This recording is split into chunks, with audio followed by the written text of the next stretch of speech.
Hello friends, welcome back to our channel. Friends, ముందుగా ఈ సీరియల్లో ఏం జరగబోతుందో తెలుసుకుందామా? ఇక వీడియోలోకి వెళ్ళినట్లయితే అవని తన రూమ్లో కూర్చొని ఒంటరిగా ఆలోచిస్తూ ఉంటుంది. ఇదేంటి, మేము సీసీ కెమెరా కోసం వెళ్తే వాళ్ళు మాత్రం ఆ సీసీ కెమెరాని ఓపెన్ చేసి చూపించమని అడిగితే వాళ్ళు అంతలా ఎందుకు కంగారు పడుతున్నారో అర్థం కావడం లేదు. ఏదో జరిగి ఉంటుంది, అది ఏంటో తెలుసుకోవాలి అని చెప్పి అవని ఆలోచిస్తూ ఉండగా ఇంతలోనే చక్రధర్ అవని దగ్గరికి వెళ్తాడు. ఏంటమ్మా, దేని గురించి ఆలోచిస్తున్నావు అనగానే అప్పుడు అవని, నానా, మేము సీసీ కెమెరా కోసం వెళ్తే ఆ ఇద్దరు భార్యాభర్తలు ఆ సీసీ కెమెరా చూయించకుండా అది పని చేయడం లేదని మమ్మల్ని చూసి చాలా కంగారు పడ్డారు. ఎందుకలా వాళ్ళు కంగారు పడ్డారో అర్థం కావడం లేదు. ఆ కంగారు వెనుక ఏదో కుట్ర ఉన్నట్టు రాజేశ్వరి పిన్ని విషయంలో నాకు అర్థం అవుతుంది. అదేంటో తెలుసుకోవాలి. ఎలా నానా, ఎలా తెలుసుకోవాలో కూడా తెలియడం లేదు అని అవని అంటూ ఉంటే అప్పుడు చక్రధర్ ఆలోచిస్తూ ఉంటాడు. ఇంతలోనే చక్రధర్కి ఒక ఆలోచన వస్తుంది. అమ్మ అవని, పల్లవి ఎలాంటిదో నాకు తెలుసు. పల్లవి ఆస్తి కోసం కూడా నన్ను చంపాలని చూసింది. అలాంటి పల్లవి గురించి తక్కువ అంచనా వెయ్యకూడదు.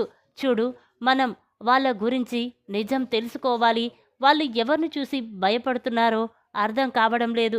కానీ ఒక్క విషయం మాత్రం క్లియర్గా అర్థమవుతుంది.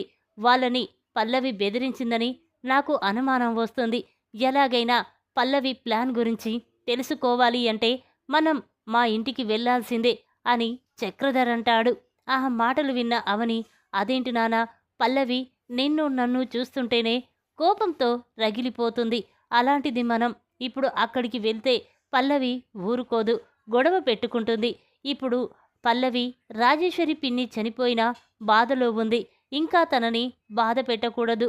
వద్దు నానా అని అవని అనగానే అప్పుడు చక్రధర్, లేదమ్మా, ఇప్పుడు మీనాక్షి ఏ తప్పు చెయ్యలేదని అందరి ముందు నిరూపించి బయటికి తీసుకురావాలి అంటే మనం ఇద్దరం ఖచ్చితంగా పల్లవి దగ్గరే ఉండాలి. తను ఎప్పుడు ఏ క్షణం ఏం చేస్తుందో తెలుసుకోవడం కోసమైనా మనం ఆ ఇంట్లో ఉండాలి. ఒప్పుకోమ్మా అని చక్రధర్ అనగానే ఆ మాటలు విన్న అవని ఆలోచిస్తూ ఉంటుంది. ఇంతలోనే అక్షయ్ అక్కడికి వస్తాడు. ఇక అవని అలా ఆలోచించడం చూసి, ఏంటి మావయ్య, ఏం జరిగింది, ఎందుకు అవని అలా ఆలోచిస్తుంది అనగానే అప్పుడు చక్రధర్ జరిగిన విషయమంతా అక్షయ్కి చెప్తాడు. దాంతో అక్షయ్, నిజమే అవని, మావయ్య చెప్పింది నిజమే. పల్లవి ప్లాన్ ఏంటో తెలుసుకోవడం కోసమైనా మీరిద్దరూ ఆ ఇంట్లో ఉండాలి అని చెప్పగానే ఇక అవని, సరేనండి, మీరు చెప్పినట్టే చేస్తాం అని చెప్పి ఇక అవని ఇంట్లో వాళ్ళందరినీ ఒప్పించి చక్రధర్ని తీసుకొని పల్లవి ఇంటికి వెళ్తారు. ఇక చక్రధర్ అవని ఇద్దరూ ఇంట్లోకి రావడం చూసిన పల్లవి కోపంతో రగిలిపోతూ ఉంటుంది. ఇక చక్రధర్ అవని ఇంట్లోకి వస్తూ ఉండగా పల్లవి అక్కడికి వెళ్ళి, ఆగండి, ఎందుకు ఎందుకు మీరు ఇక్కడికి వచ్చారు? మా మామ్ని చంపింది కాక మళ్ళీ నా ఇంటికి ఎందుకు వచ్చారు అని పల్లవి అంటూ ఉంటే అప్పుడు అవని, చూడు పల్లవి, నువ్వు మమ్మల్ని అపార్థం చేసుకుంటున్నావు అని అనగానే ఇక పల్లవి, చూడు, మా అమ్మ అవసరం లేదని ఇతను మా అమ్మని వదిలేసి వెళ్ళిపోయాడు. మళ్ళీ ఏ మొహం పెట్టుకొని నా ఇంట్లోకి అడుగు పెట్టాలనుకుంటున్నావు? ముందిక్కడి నుంచి వెళ్ళిపోండి అని పల్లవి అంటూ ఉంటే అప్పుడు చక్రధర్, చూడు, ఇది నీ ఇల్లు కాదు, నా ఇల్లు. నాకు ఈ ఇంట్లో ఉండే హక్కు ఉంది. చెప్పడానికి నువ్వు ఎవరు అని పల్లవి అది చక్రధర్ అనగానే పల్లవి షాక్ అయిపోయి చూస్తూ ఉంటుంది. ఇక వెంటనే భరత్, ఏయ్, ఏం మాట్లాడుతున్నావు, ముందిక్కడి నుంచి వెళ్ళండి అనగానే అప్పుడు చక్రధర్, ఏయ్, ఎవడివిరా నువ్వు నా విషయంలో కలగజేసుకోవడానికి? చూడు, ఇది నా ఇల్లు, నాకు ఉండే హక్కు ఇక్కడ ఉంది. కానీ నువ్వు నా ఇంట్లో ఉండడమేంట్రా? ముందు నువ్వు ఇక్కడి నుంచి బయటికి నడు అని చెప్పగానే ఇక భరత్ పల్లవి షాక్ అయిపోయి చూస్తూ ఉంటారు.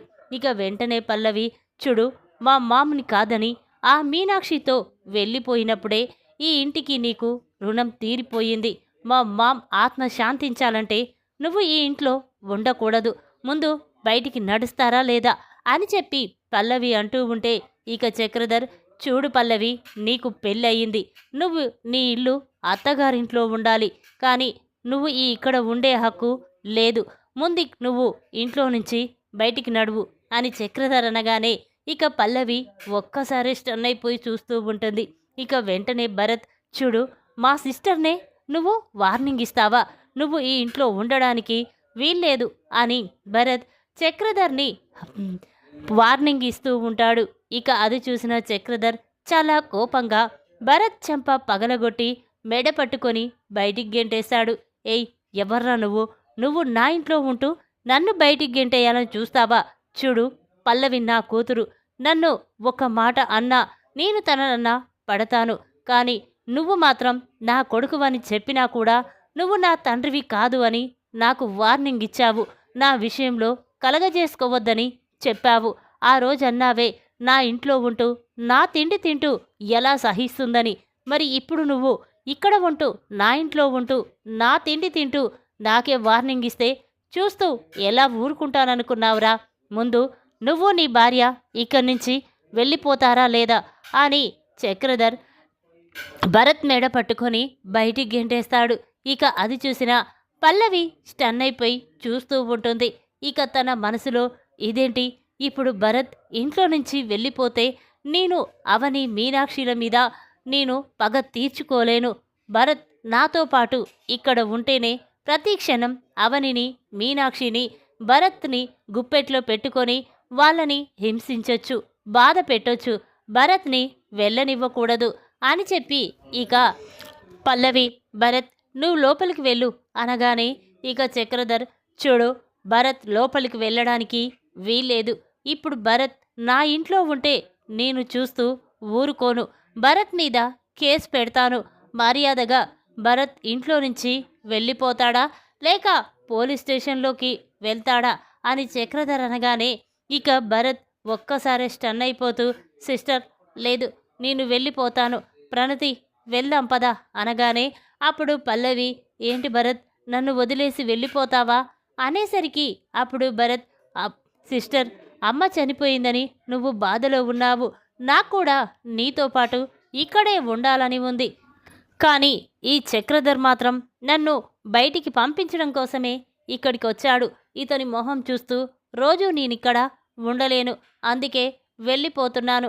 నన్ను క్షమించి సిస్టర్ అని చెప్పి ఇక భరత్, ప్రణతి, వెళ్దాం పద అని చెప్పి ఇక ఇద్దరూ కలిసి బయటికి వెళ్తూ ఉంటారు.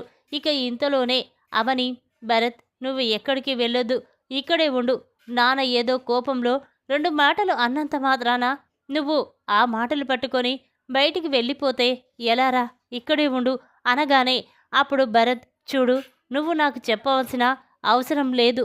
నేను ఎక్కడ ఉండాలో, ఎవరితో ఉండాలో, ఎలా ఉండాలో నాకు తెలుసు.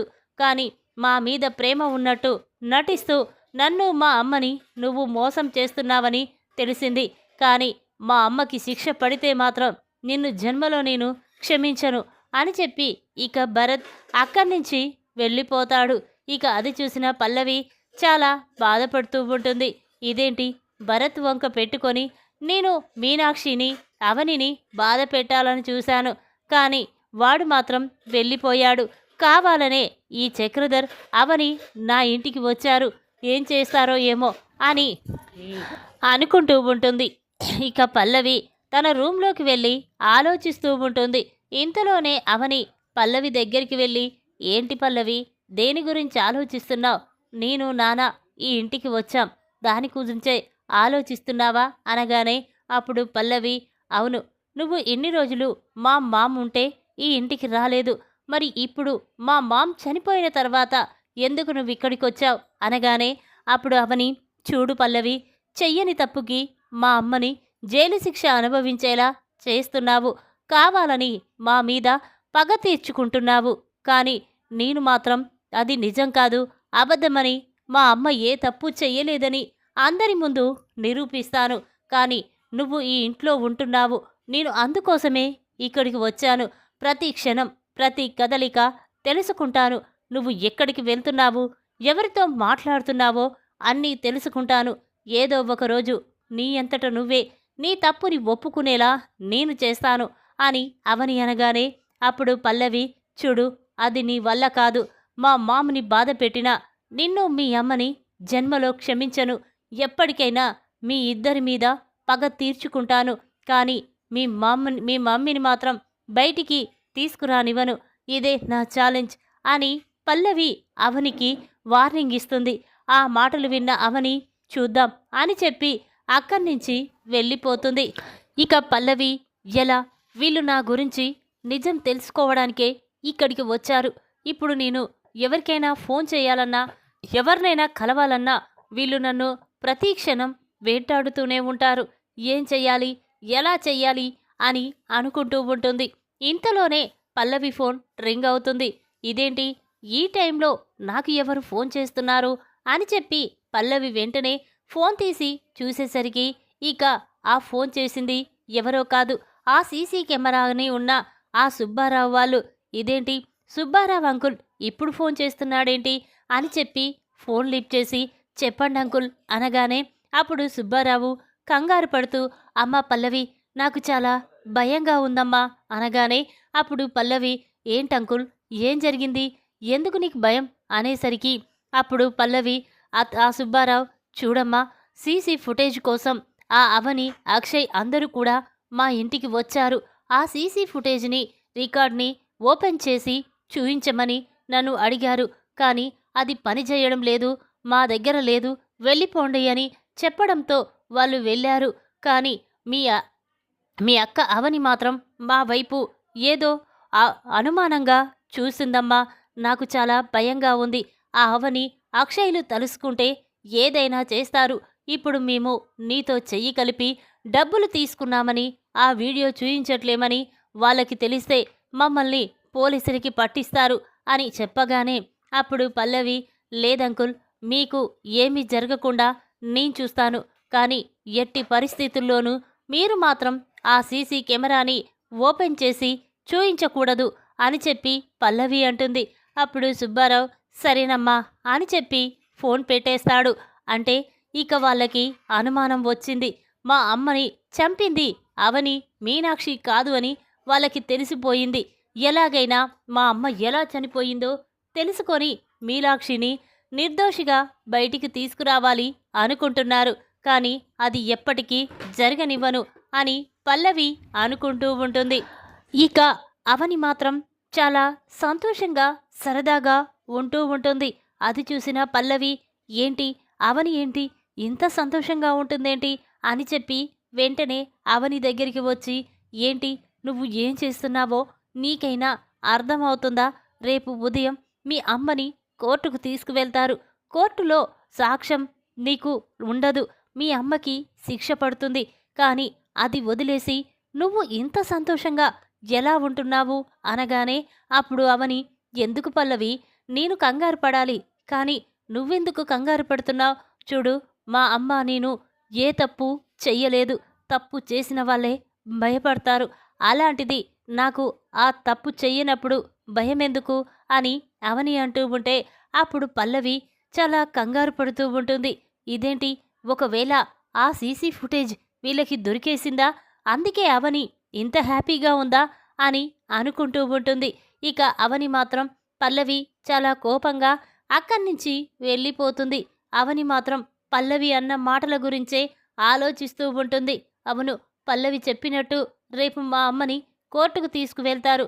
కానీ ఆ సుబ్బారావు అంకుల్ వాళ్ళని ఎలాగైనా బెదిరించాలి. లేకపోతే ఆ సుబ్బారావు ఆ వీడియోని చూపించడు అని చెప్పి అనుకుంటూ ఉండగా ఇంతలోనే కమల్ మాత్రం చాలా కోపంతో ఒరే సుబ్బారావు నీ ఇంటికి వచ్చి సీసీ ఫుటేజ్ని ఓపెన్ చేయించి చూయించమంటే చూపించవా? ఇప్పుడు ఎలా చూపించవో నేను చూస్తాను అని చెప్పి ఇక వెంటనే కమల్ మారువేషం వేసుకొని సుబ్బారావు ఇంటికి వెళ్తాడు. ఇక కమల్ని చూసిన సుబ్బారావు ఎవరండి మీరు ఇక్కడికి వచ్చారేంటి అనగానే అప్పుడు కమల్ చూడండి మీకు ఒక కూతురుంది కదా, కూతురికి ఒక కొడుకున్నాడు కదా అనగానే అప్పుడు సుబ్బారావు అవును ఉన్నాడు అనగానే అప్పుడు కమల్ చూడు నీ మనవడు సంతోషంగా హ్యాపీగా స్కూలుకు వెళ్ళాలి అంటే నువ్వు తప్పకుండా ఆ సీసీ కెమెరాని నాకు చూపించాలి. లేకపోతే నేను ఏం చేస్తానో నాకే తెలియదు అని కమల్ అనగానే అప్పుడు సుబ్బారావు, అయినా నువ్వు ఎవరు? ఆ సీసీ ఫుటేజ్ విషయం అవని వాళ్ళు అడగాలి, కానీ నీకేంటి అవసరం అనగానే అప్పుడు కమల్, చూడు, ఆ అవనికి దొరకకూడదనే నేను మిమ్మల్ని అడుగుతున్నాను. అవని నా శత్రువు. ఎలాగైనా వాళ్ళమ్మకి శిక్ష పడాలని నేను కూడా చూస్తున్నాను. అందుకే ఆ సీసీ ఫుటేజ్ని మీకు ఇవ్వొద్దని, నాకు చూయించమని అడుగుతున్నాను అనగానే అప్పుడు సుబ్బారావు, అయినా పల్లవి కూడా అవని శత్రువే కదా, ఇతను కూడా అవని శత్రువే, ఇతనికి చూపిస్తే ప్రాబ్లం ఏముంది, చూపిస్తాను అని చెప్పి వెంటనే సుబ్బారావు ఇక కమల్ని లోపలికి తీసుకువెళ్ళి ఆ సీసీ ఫుటేజ్ ఓపెన్ చేసి చూపిస్తూ ఉంటాడు. ఇక ఆ సీసీ ఫుటేజ్లో రాజేశ్వరి మీనాక్షి ఇద్దరు గొడవ పడుతూ ఉంటారు. ఇంతలోనే అవని అక్కడికి వచ్చి ఇద్దరిని విడిపిస్తూ ఉండగా ఇక రాజేశ్వరి వెంటనే కాలు స్లిప్ అయి రాయి మీద పడిపోతుంది. ఇక అది చూసిన కమల్ ఒక్కసారి షాక్ అవుతాడు. ఇక వెంటనే కమల్, అయినా ఈ వీడియో చూయించొద్దని మీతో ఎవరు చెప్పారు చెప్పండి అనగానే అప్పుడు సుబ్బారావు, అదేంటి బాబు అలా అడుగుతున్నావు అనగానే అప్పుడు కమల్, చెప్తారా లేదా అనేసరికి ఇక సుబ్బారావు, చూడు బాబు, ఈ వీడియో ఎవరికీ చూపించొద్దని, ఈ సీసీ ఫుటేజ్ని ఓపెన్ చేసి చూపిస్తే మా ప్రాణాలకే ప్రమాదమని అదే ఆ పల్లవి గారు చెప్పారు. కొన్ని డబ్బులిచ్చి మీకు కావలసినంత డబ్బు ఇస్తాను, కానీ ఈ ఫుటేజ్ ఎవరికీ ఇవ్వొద్దని చెప్పడంతో మేము ఈ ఫుటేజ్ని ఎవ్వరికీ ఇవ్వలేదు అని చెప్పగానే ఇక కమల్ ఒక్కసారి షాక్ అయిపోయి చూస్తూ ఉంటాడు. ఇక తన మనసులో, ఒసై పల్లవి, ఇదంతా నీ ప్లానా? మీనాక్షి అత్తయ్యకి శిక్ష పడాలని నువ్వు ఈ ప్లాన్ వేస్తావా? ఇప్పుడు చూడు, ఈ సీసీ ఫుటేజ్ని నేను నా వీడియో తీసుకొని కోర్టులో అందరి ముందు మీనాక్షి అత్తయ్య ఏ తప్పు చెయ్యలేదని నిరూపిస్తాను అని చెప్పి కమల్ వెంటనే ఎవరికి తెలియకుండా ఫోన్లో వీడియో తీసుకుంటాడు. ఇక ఇంతలోనే కమల్ బయటికి వస్తాడు. ఇక చాలా సంతోషంగా తన ఫోన్ తీసి అవనికి ఫోన్ చేస్తాడు. కమల్ నుండి ఫోన్ రావడంతో అవని ఫోన్ లిఫ్ట్ చేసి, ఏంటి కన్నయ్య అనగానే అప్పుడు కమల్, వదిన, ఆ సీసీ ఫుట్ వీడియోని నేను తీసుకున్నాను. ఆ సుబ్బారావుని ఎలాగైనా బురిడీ కొట్టించి ఆ వీడియో తీసుకోవాలనుకున్నాను, అదే చేశాను. ఇప్పుడు ఈ వీడియో నా దగ్గర ఉంది వదిన అనగానే అప్పుడు అవని, కన్నయ్య, ఆ వీడియోలో ఎలా ఉంది? నేను రాజేశ్వరి అత్తయ్యని నెట్టేసినట్టు ఉందా? లేదు కదా అనగానే అప్పుడు కమల్, అవును వదిన, నువ్వు చెప్పినట్టే అత్తయ్య రాయి మీద కాలు పెట్టి స్లిప్ అయి పడిపోయింది, కానీ నువ్వు అత్తయ్యని చంపలేదు అని చెప్పగానే అవని చాలా సంతోషపడుతూ ఉంటుంది. ఈ విధంగా సుబ్బారావు ద్వారా కమల్ ఆ సీసీ ఫుటేజ్ వీడియోని తీసుకొచ్చి మీనాక్షి ఏ తప్పు చెయ్యలేదని అందరి ముందు నిరూపించిన కమల్ షాక్లో పల్లవి. ఈ వీడియో కనుక మీకు నచ్చినట్టయితే లైక్ చేయండి. మరిన్ని వీడియోల కోసం మా ఛానల్ని తప్పకుండా సబ్స్క్రైబ్ చేసుకోండి. Thanks for watching.